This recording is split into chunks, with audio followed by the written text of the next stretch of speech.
अब है अध्याय फर्स्ट। अध्याय पहला, क्या, कब, कहाँ और कैसे। हम सामाजिक विज्ञान पढ़ रहे हैं, ठीक है, ये तो पता ही है आपको। जो फर्स्ट है, रशीदा का सवाल। रशीदा बैठी अखबार पढ़ रही थी। अचानक उसकी निगाह एक सुर्खी पर पड़ी। 100 साल पहले। वह सोचने लगी कि यह कोई कैसे जान सकता है कि इतने वर्षों पहले क्या हुआ था। कैसे पता लगाएं? यह जानने के लिए कल क्या हुआ था तुम रेडियो सुन सकते हो, टेलीविज़न देख सकते हो या फिर अखबार पढ़ सकते हो। साथ ही ये जानने के लिए कि पिछले साल क्या हुआ था तुम किसी ऐसे व्यक्ति से बात कर सकते हो जिसे उस समय की स्मृति हो। लेकिन बहुत पहले क्या हुआ था ये कैसे जाना जा सकता है? अतीत के बारे में हम क्या जान सकते हैं? अतीत के बारे में बहुत कुछ जाना जा सकता है, जैसे लोग क्या खाते थे, कैसे कपड़े पहनते थे, किस तरह के घरों में रहते थे। हम आखेटकों, शिकारियों, पशुपालकों, कृषकों, शासकों, व्यापारियों, पुरोहितों, शिल्पकारों, कलाकारों, संगीतकारों या फिर वैज्ञानिकों के जीवन के बारे में जानकारियां हासिल कर सकते हैं। यही नहीं, हम ये भी पता कर सकते हैं कि उस समय बच्चे कौन कौन से खेल खेलते थे, कौन सी कहानियाँ सुना करते थे, कौन से नाटक देखा करते थे या फिर कौन कौन से गीत गाते थे। लोग कहाँ रहते थे। मानचित्र फर्स्ट पृष्ठ 2 में नर्मदा नदी का पता लगाओ। कई लाख वर्ष पहले से लोग इस नदी के तट पर रह रहे हैं। यहाँ रहने वाले आरंभिक लोगों में से कुछ कुशल संग्राहक थे जो आसपास के जंगलों की विशाल संपदा से परिचित थे। आपने अपने भोजन के लिए वे जड़ों, फलों तथा जंगल के अन्य उत्पादों का यहीं से संग्रह किया करते थे। वे जानवरों को आखेट शिकार भी करते थे। अब तुम उत्तर पश्चिम की सुलेमान और किरतर पहाड़ियों का पता लगाओ। इस क्षेत्र में कुछ ऐसे स्थान हैं जहां लगभग 8000 वर्ष पूर्व स्त्री पुरुषों ने सबसे पहले गेहूं तथा जौ जैसी फसलों का उपार्जना आरंभ किया। उन्होंने भेड़, बकरी और गाय बैल जैसे पशुओं को पालतू बनाना शुरू किया। यह लोग गांवों में रहते थे। उत्तर पूर्व में गारो तथा मध्य भारत में विंध्य पहाड़ियों का पता लगाओ। ये कुछ ऐसे अन्य क्षेत्र थे जहां कृषि का विकास हुआ, जहां सबसे पहले चावल उपजाया गया। वे स्थान विंध्य के उत्तर में स्थित थे।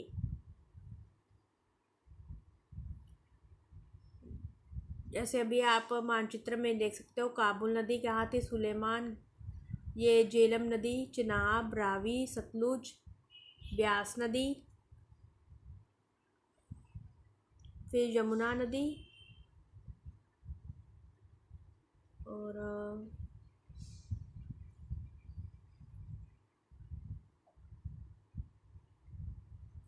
फिर विंध्य की पहाड़ियाँ। गंगा नदी कहाँ से होती होती, गारो पहाड़ियाँ, गंगा नदी कैसे पश्चिम बंगाल के साथ, फिर महानदी, नर्मदा नदी, सतपुड़ा, ताप्ती नदी, गोदावरी नदी, दक्कन, कृष्णा नदी, तुंगभद्रा नदी, पेनार नदी, कावेरी नदी, पूर्वी घाट।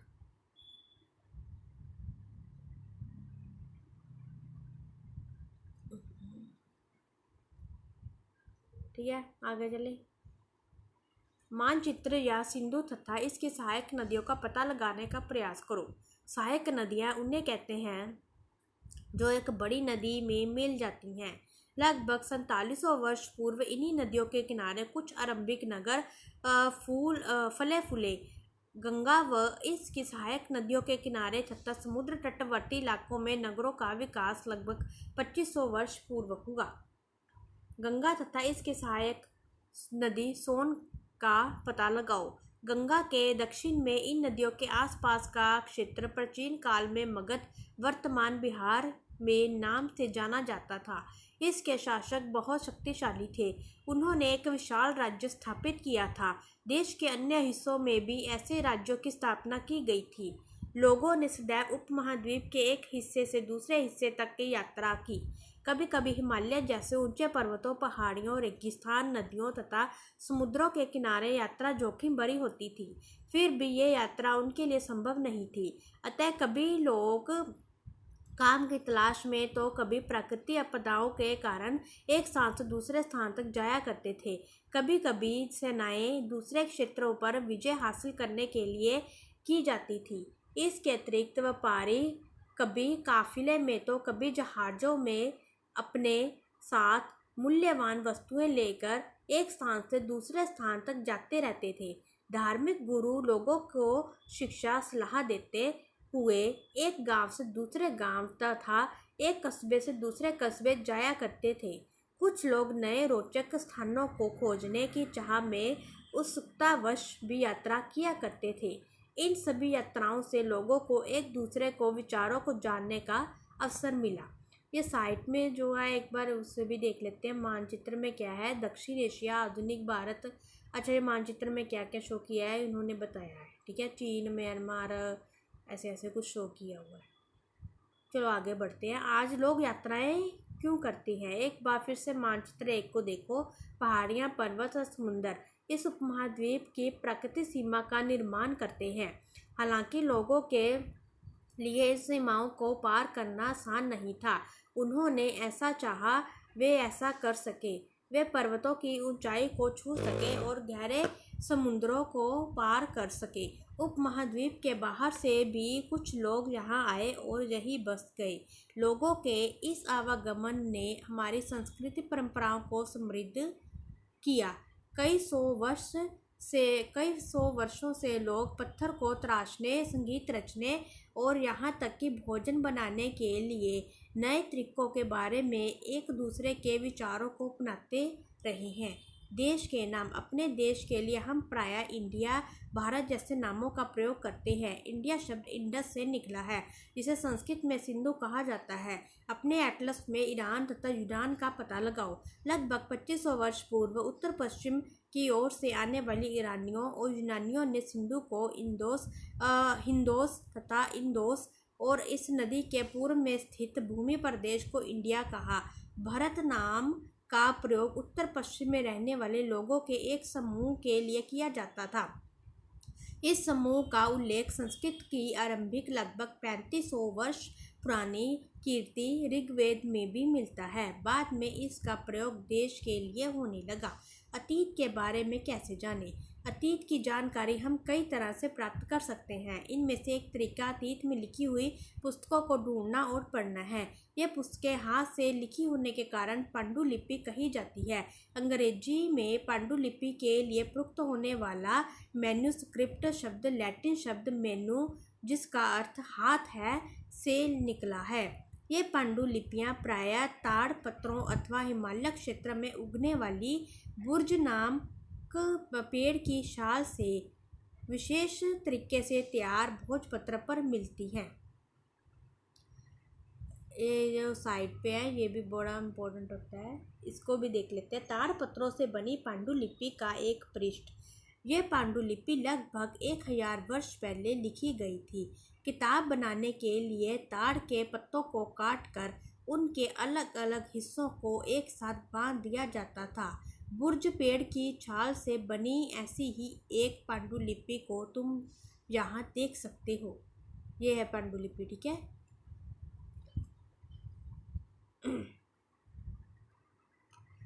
इतने वर्षों से इनमें से कई पांडुलिपियों को कीड़ों ने खा लिया तथा कुछ नष्ट कर दी गई। फिर भी ऐसी कई पांडुलिपियाँ आज भी उपलब्ध हैं। प्रायः ये पांडुलिपियाँ मंदिरों और विहारों में प्राप्त होती हैं। इन पुस्तकों में धार्मिक मान्यताओं व व्यवहारों, राजाओं के जीवन, औषधियों तथा विज्ञान आदि सभी प्रकार के विषयों की चर्चा मिलती है। इनके अतिरिक्त हमारे यहाँ महाकाव्य, कविताएं तथा नाटक भी हैं। इनमें से कई संस्कृत के लिखे हुए लेख मिलते हैं, जबकि अन्य प्राकृत तमिल में हैं। प्राकृतिक भाषा का प्रयोग आम लोग करते थे। हम अभी लेखों का अध्ययन भी कर सकते हैं। ऐसे लेख पत्थर अथवा धातु जैसी अपेक्षाकृत कठोर सतहों पर उत्कीर्ण किए गए मिलते हैं। कभी कभी शासक अथवा अन्य लोग अपने आदेशों को इस तरह उत्कीर्ण करवाते थे ताकि लोग उन्हें देख सके, पढ़ सके, उनका पालन कर सके। कुछ अन्य प्रकार के अभिलेख भी मिलते हैं जिनमें राजाओं तथा रानियों सहित अन्य स्त्री पुरुष ने भी अपने कार्यों के विवरण उत्कीर्ण करवाए हैं। उदाहरण के लिए प्रायः शासक लड़ाइयों में अर्जित विजयों का लेखा जोखा रखा करते थे। क्या तुम बता सकती हो कि कठोर सतह पर लेख लिखवाने के क्या लाभ थे? ऐसा काम करने में क्या कठिनाइयाँ आती थी? लगभग 2250 वर्ष पुराना यह अभिलेख वर्तमान अफगानिस्तान के कंधार से प्राप्त हुआ है। यह अभिलेख शोक नामक शासक के आदेश पर उत्कीर्ण करवाया गया था। इस शासक के विषय में तुम अध्याय 8 में पढ़ोगे। जब हम कुछ लिखते हैं तब हम किसी लिपि का प्रयोग करते हैं। लिपि अक्षरों अथवा संकेतों से बनी होती है। जब हम कुछ बोलते हैं अथवा पढ़ते हैं तब हम एक भाषा का प्रयोग करते हैं। यह अभिलेख इस क्षेत्र में प्रयुक्त होने वाली यूनानी तथा अरामेइक नामक दो भिन्न लिपियों तथा भाषाओं में है। इसके अतिरिक्त अन्य कई वस्तुएं अतीत में बनी प्रयोग में लाई जाती हैं। ऐसी वस्तुओं का अध्ययन करने वाले व्यक्ति पुरातत्वविद कहलाता है। पुरातत्वविद पत्थर तथा ईंटों से बनी इमारतों के अवशेषों, चित्रों तथा मूर्तियों का अध्ययन करते हैं। वे औजारों, हथियारों, बर्तनों, आभूषणों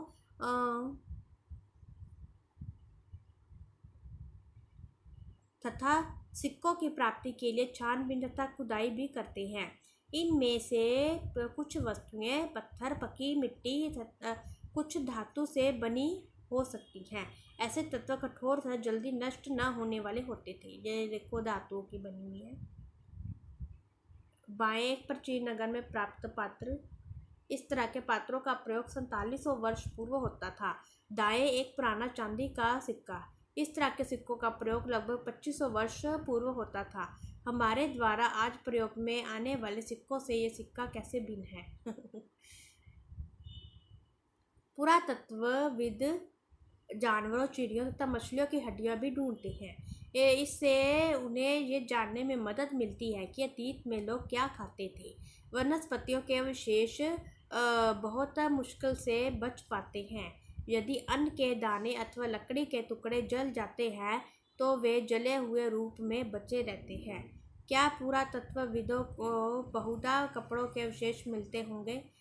पांडुलिपियों, अभिलेखों तथा पुरातत्व से ज्ञात जानकारियों के लिए इतिहासकार प्रायः स्तोत्र शब्द का प्रयोग करते हैं। इतिहासकार उन्हें कहते हैं जो अतीत का अध्ययन करते हैं। स्तोत्र के प्राप्त होते ही अतीत के बारे में पढ़ना बहुत रोचक हो जाता है, क्योंकि इन स्तोत्रों की सहायता से हम धीरे धीरे अतीत का पुनर्निर्माण करते जाते हैं। इतिहासकार तथा पुरातत्वविद उन जासूसों की तरह है जो इन सभी स्तोत्रों का प्रयोग सुराग के रूप में कर अतीत को जानने का प्रयास करते हैं। अतीत, एक या अनेक। क्या तुमने इस पुस्तक के शीर्षक हमारे अतीत पर ध्यान दिया है? यहाँ अतीत शब्द का प्रयोग बहुवचन के रूप में किया गया है। ऐसा इस तथ्य की ओर ध्यान दिलाने के लिए किया गया है कि अलग अलग समूह के लोगों के लिए इस अतीत के अलग अलग मायने थे। उदाहरण के लिए पशुपालकों तथा कृषकों का जीवन राजाओं तथा रानियों के जीवन से तथा व्यापारियों का जीवन शिल्पकारों के जीवन से बहुत भिन्न था। जैसा कि हम आज भी देखते हैं, उस समय भी देश के अलग अलग हिस्सों में लोग अलग अलग व्यवहारों तथा रीति रिवाजों का पालन करते थे। उदाहरण के लिए आज अंडमान द्वीप के अधिकांश लोग अपना भोजन मछलियां पकड़कर, शिकार करके, फल फूल के संग्रह द्वारा प्राप्त करते हैं। इसके विपरीत शहरों में रहने वाले लोग खाद्यापूर्ति के लिए अन्य व्यक्तियों पर निर्भर करते हैं। इस तरह के भेद अतीत में भी विद्यमान थे। इसके अतिरिक्त एक अन्य तरह का भेद है, उसमें शासक अपनी विजयों का लेखा जोखा रखते थे। यही कारण है कि हम उन शासकों तथा उनके द्वारा लड़ी जाने वाली लड़ाइयों के बारे में काफ़ी कुछ जानते हैं, जबकि शिकारी, मछुआरे, संग्राहक, कृषक अथवा पशुपालक जैसे आम आदमी प्रायः अपने कार्यों का लेखा जोखा नहीं रखते थे। पुरातत्व की सहायता से हमें उनके जीवन को जानने में मदद मिलती है। हालांकि अभी भी इनके बारे में बहुत कुछ जानना शेष है। तिथियों का मतलब, अगर कोई तुमसे तिथि के विषय में पूछे तो तुम शायद उस दिन की तारीख, माह, वर्ष जैसे कि 2000 या इस तरह का कोई और वर्ष बताओगी। वर्ष की ये गणना ईसाई धर्म प्रवर्तक ईसा मसीह के जन्म की तिथि से की जाती है। अतः 2000 वर्ष कहने का तात्पर्य ईसा मसीह के जन्म के 2000 वर्ष के बाद से है। ईसा मसीह के जन्म के पूर्व की तिथियां ईसा से पहले के रूप में मानी जाती है। इस पुस्तक में हम 2000 को अपना आरंभिक बिंदु मानते हुए वर्तमान से पूर्व की तिथियों का उल्लेख करेंगे। इतिहास और तिथियां। अंग्रेजी में BC, हिंदी में ईसा पूर्व का तात्पर्य बिफोर क्रिस्ट, ईसा पूर्व होता है। ये ध्यान रखना, बिफोर क्रिस्ट, ठीक है। बिफोर क्रिस्ट किसे कहते हैं? ईसा पूर्व, ठीक है। कभी कभी तुम इन तिथियों से पहले AD, हिंदी में ईस्वी लिखा पाती हो। ये एनो डमनी नामक 2 लैटिन शब्दों से बना है। एनो डमनी, ठीक है, और लैटिन शब्द से बना है। इसका तात्पर्य ईसा मसीह के जन्म के वर्ष से है। कभी कभी AD और CE, कभी कभी AD और CE BC की जगह BCE का प्रयोग होता है। CE अक्षरों का प्रयोग कॉमन एरा और BCE का बिफोर कॉमन एरा के लिए होता है।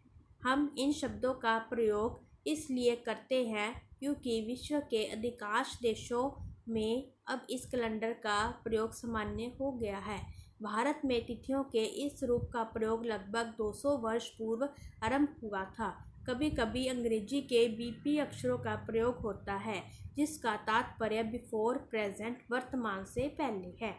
पृष्ठ 3 पर 2 तिथियां हैं, उनका पता लगाओ। इसके लिए तुम किस अक्षर समूह का प्रयोग करोगी?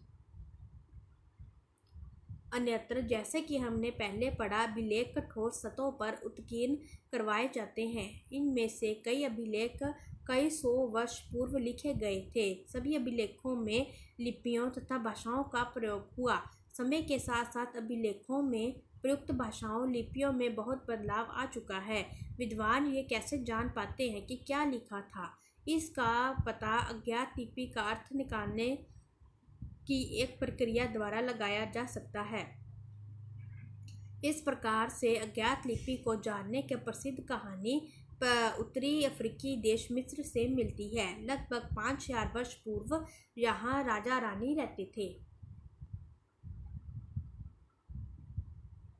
मिस्र के उत्तरी तट पर रोसेटा नाम का कस्बा था। जो इम्पोर्टेंट है ना, मैं उसको अंडरलाइन कर रही हूँ, वही पढ़ लेना अगर ज़्यादा पढ़ने का टाइम ना हुआ तो। यहाँ से एक ऐसा उत्कीर्ण पत्थर मिला है जिस पर एक ही लेख 3 भिन्न भिन्न भाषाओं तथा लिपियों, यूनानी तथा मिस्र लिपि 2 प्रकारों में है। कुछ विद्वान यूनानी भाषा पढ़ सकते थे। उन्होंने बताया कि यहाँ राजाओं तथा रानियों के नाम एक छोटे से फ्रेम में दिखाए गए हैं। इसे कारतूस कहा जाता है। अब ये भी आ जाता है कि कारतूस किसे कहते हैं।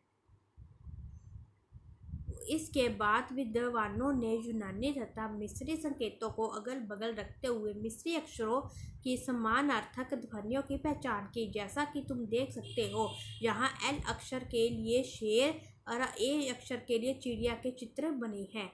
A अक्षर के लिए स्पैरो है और L के लिए शेर है। एक बार जब उन्होंने ये जान लिया कि विभिन्न अक्षर किनके लिए प्रयुक्त हुए हैं तो वे आसानी से अन्य अभिलेखों को भी पढ़ सकते हैं।